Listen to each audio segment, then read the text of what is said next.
Hey everybody, this is Ross Harrison from Precision Health and Fitness. And today I'm going to talk about, well, fat loss and muscle function, but from a different standpoint that most people probably look at it. Well, specifically, I'm going to basically discuss two things that are very important for both of those: fat loss and muscular function and general health and pain and all that stuff. Um, but two things that most people don't realize. And the reality is these days, there's so much health and fitness information, and so much of it is crap. Because a lot of it's geared towards selling a product or developing a specific perspective, or people want you to look at something a certain way, or want to tell you that this diet's the right thing for everybody, or this way of working out's the right thing for everybody, and really nothing's the right thing for everybody. We're all so different. Usually at this point, if I hear anybody say, "Oh, this is the way everybody needs to eat or train or whatever," it's a lot of times it's either because they have a vested interest in you believing that, or sometimes it's just a person did a specific routine or ate a certain way and had really good results, which just means it's great for them and they may know how to do that for them. But to say that everybody has to do it that way, it's ridiculous. Um, but there are some things that are true for everyone. And I'm going to talk about one specific thing for fat loss and one specific thing, or for fat cells, I should say. Today I'm going to talk a little bit on just physiology. Nothing fancy, but real good take home stuff. So, fat cells.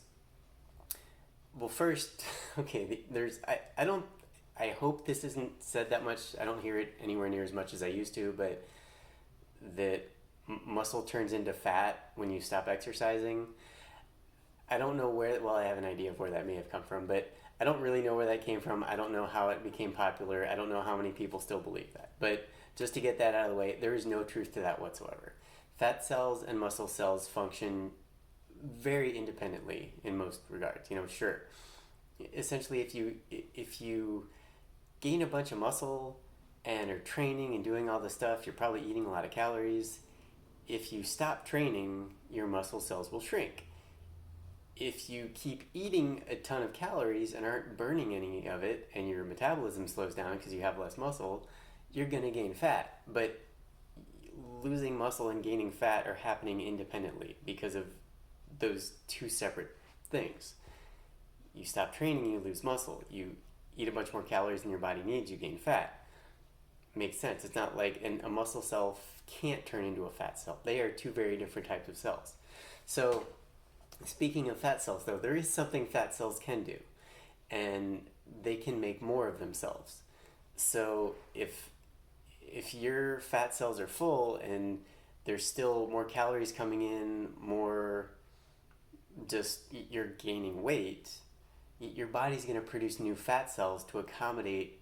It needs more places to put the extra calories. So if you have however many fat cells you have, if you keep adding more of them, that makes things more complicated.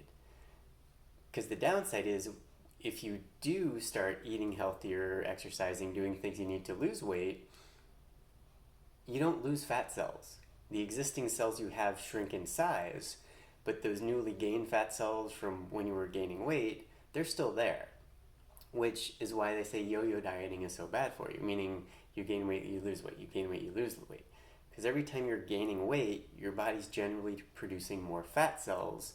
So every time you lose weight, in order to get back even to the same weight you were before, each fat cell actually has to be a little smaller than it was last time because there's more of them.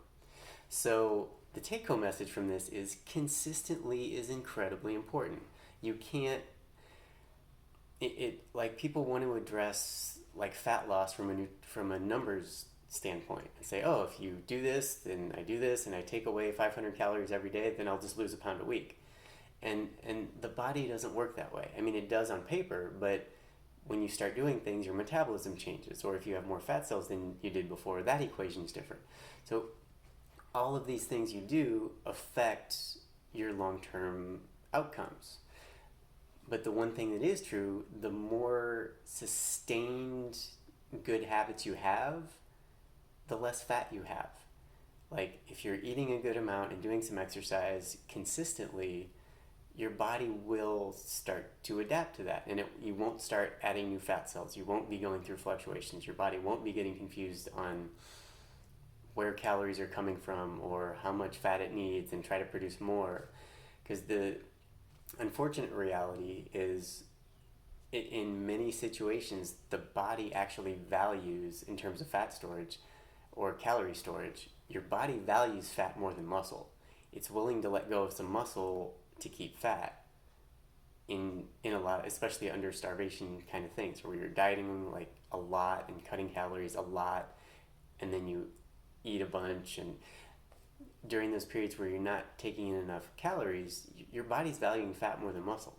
So that and that has an effect on all this stuff is intertwined, and the simple take home is be consistent. If you really want long-term fat loss, be consistent with what you do. It doesn't mean you have to cut your calories by 500 calories every week or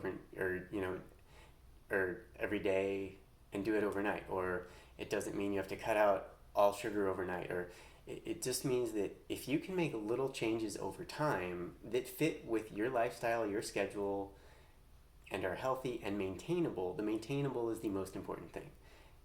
Because, it's very typical. Somebody eats really well to do this thing, follow this program for a set amount of time, they achieve some results that are good, and then they stop that program because most of those programs aren't maintainable. They're not designed to be what you do for the rest of your life. And then they stop, and then they go back to doing the other habits that got them into trouble in the first place. Small changes over time is so much healthier, and it's so much more effective. So fat cells, and that's just, the fat cell thing is more information on how important that is. You don't want to be continually adding new fat cells to your body, because that's just going to make everything you have to do harder. I'm a big fan of making things as effective and simple as possible. So be consistent, and you will have less fat. All right, so muscle cells. There is a very important thing about muscle cells, which a lot of people don't know. So muscle cells, unfortunately, don't have that nice feature where if you start training hard and doing a bunch of stuff, you're going to start growing a bunch of new muscle cells. Fortunately, the body doesn't work that way. There was some research about some extreme situations of intense bodybuilders, probably drug interactions involved, but where they could get some small, they call them satellite cells, where some cells, new muscle cells, could grow. But extreme situation, extreme circumstances for the average person, that's never going to happen. But on the negative end of that, if you don't use a muscle, or more specifically, if you keep a muscle in a shortened position for an extended period of time, not like a day, but over years, the muscle will actually start losing, they call them sarcomeres, or the contractile properties, like the things that make the muscles contract. You'll start losing them, and your muscle will actually start getting physically smaller, which that may not, I don't know if that sounds like a big deal or not, but it's a huge deal. So one, we'll talk posture here for a second. So if I ideally should be something like this, and this starts happening, and eventually this turns into this over decades. But if my shoulders are back and everything's aligned, it doesn't take a whole lot of energy to hold that position. It's a natural position. If my shoulders start rounding forward and I'm start getting hunched and my shoulders start coming up, everything in here is getting tighter. And over time, this doesn't naturally just release. It's not like, oh, let me just stretch and then suddenly I'm back here. Over time, you'll actually have shorter muscles because your body's like, oh, we don't need them, we'll just get rid of those. And, it's not like you're losing an inch overnight or anything, but over the course of decades, your body is going to lose a significant amount of muscle. And it won't be able to function as well. So whatever amount of muscle or force those muscles need to produce, it's going to be a lot harder. So the muscles are going to get strained a lot more. There's going to be more fatigue, more overuse, more everything. And then you look at the back side, what's happening back here? Okay, if this is here, everything in the back is stretched out, and that doesn't mean it's loose, it means it's weak. And you get everything, like, for the muscles to try to get you back to normal, they have to work extra hard just to do something that used to take almost no energy. So what you set up from this is things are too short over here, things are too long over here, these don't produce enough force, these are so long and so weak that they can't produce enough force. And over time, gravity and life just does the rest, where it just continues this dysfunctional thing. And this happens around every joint in the body. Every muscle, every area can have these. I mean, your hips, your hip flexors, and I actually do have this because I had a fused hip for about 23 years, and my hip was fused. Well, I can show you. It was fused where my leg was significantly forward. Like, this is normal. My leg was here, and so everything in there got shorter over those 23 years, to where after I had a hip replacement surgery and then got motion back, some of those muscles were so short and so tight that they couldn't just go back to normal. Like, I couldn't just stretch and get them to go back to normal. I've been working on that area for 15 years, and it's still not the same length as it should be. And even, like, I had, physical therapy and massage people, and they were getting in there and manually trying to release it. And at one point, the guy's just like, I don't feel like this is, like, it was very uncomfortable massage. We'll just say that. Just like, he had to dig in really deep, and he knew it was unpleasant. He's like, yeah, this is, I don't feel like we're making any progress. Like, he had done this for like 3 months, and it's like, we've made so little progress, it's just not worth it. Not saying that progress can't be made, because it can, but also an extreme situation. But those kinds of things happen throughout your body all the time. So the important lesson here, stretching is incredibly valuable. But stretching is not like, it's not like, oh, my muscle hurts, so I'm going to stretch and it's better. And in terms of, if people can I don't know what analogies work for people, but this is the best one I came up with so far. Stretching is like vitamins. It's not like Tylenol or ibuprofen or something, where stretching works best when you're taking it, when you're using it every day. It's for maintenance. It's to make sure the levels of your body are as close to optimal as where they should be in terms of muscle length and relaxation, flexibility. It's not like, oh, something hurts, let me take a pill, let me just do it once, and that makes the pain go away. Stretching does not work like that. Yes, at times, if something does hurt and you stretch it, it feels better. But that doesn't make the underlying condition just get healed. It just makes the muscle longer, so it's not pulling on something that's hurting for a short amount of time. It has to be done, as with the nutrition and fat cells. Consistency is the key. Consistently working on getting your muscles back to their original healthy length will do so much for your body. Like, gets rid of so much pain, it helps you move better, and it helps you produce more strength.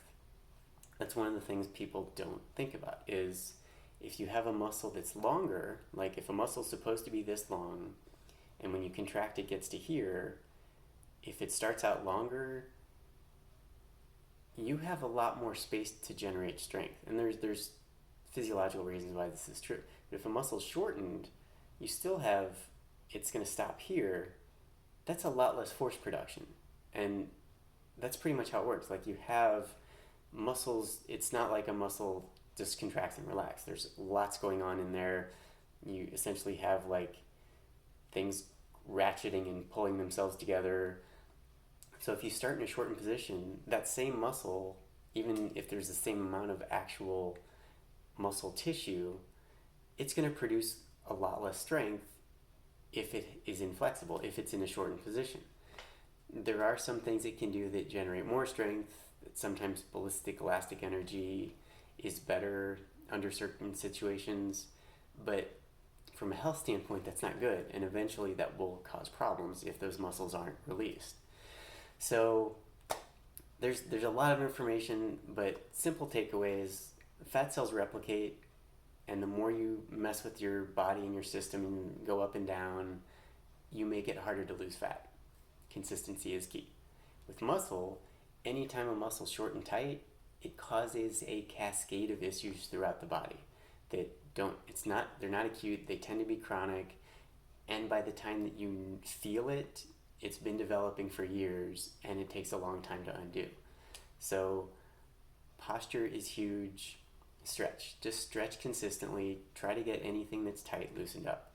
If you can just do those two things, be consistent with both of those, your life will be different. If you're not doing them already, please do. So that's it for today. Hope you use the information that serves you well, and I'll be back later for more. Take care. Bye-bye.